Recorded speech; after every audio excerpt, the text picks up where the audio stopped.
Duguan ng 1 taong gulang na lalaki at ang inang nakagapo sa sariling damit at sinturon, basag ang bungo at nagdurugo ang masailang bahagi ng katawan.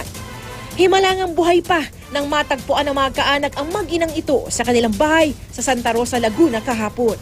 Pero kanina, binawian din ng buhay ang bata habang nasa ospital.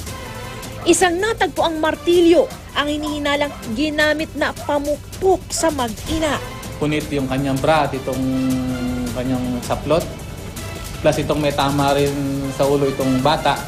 At ito pong allegedly, ito pong initial investigation natin, may tama ng martilyo sa ulo. Itong nanay. Please tulungan po kami ma-resolve kaagad itong kaso na to. Dahil po kahit po kanino, pag pamilya na napag-usapan at dinamay pa ang batang walang kamuwang-muwang, kung makikita nyo lang, di kayo makakatulog kung kayo man ang isa sa kamag-anak niya. Pangunahing suspect si David De La Cruz, nagpakilalang repairman ng sira-umanong internet modem ng mga biktima. Ang ID niya ay kinunan muna ng litrato ng biktima bago siya pinapasok sa bahay. Dahil kinutuban, ipinadala ng ginang ang litrato sa kanyang mister na nasa Quezon City at sa kanyang nakatatandang kapatid. Pag may nangyari sa aking hindi maganda dito, ito ang hanapin yung tao.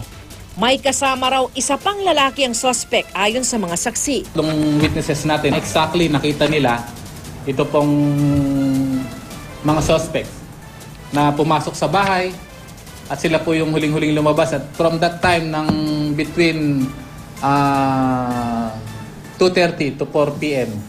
ay wala na pong nangyaring bisita o wala nang pumasok doon sa bahay nila. Bukas, ihahain sa prosecutor's office ang reklamong robbery with homicide at frustrated homicide laban kay De La Cruz at kasama niya. Patuloy ang follow-up operations ng pulisya sa suspect o mga suspect sa panloloob sa bahay ng mag-ina. Hiling nila ngayon sa publiko ipagbigay alam kung may nalalaman sa nangyaring krimen. 200,000 piso ang handang ibigay ng lokal na pamahalaan para sa sino mang makapagtuturo sa mga suspect. Ako si Salima Rafran, ang inyong saksi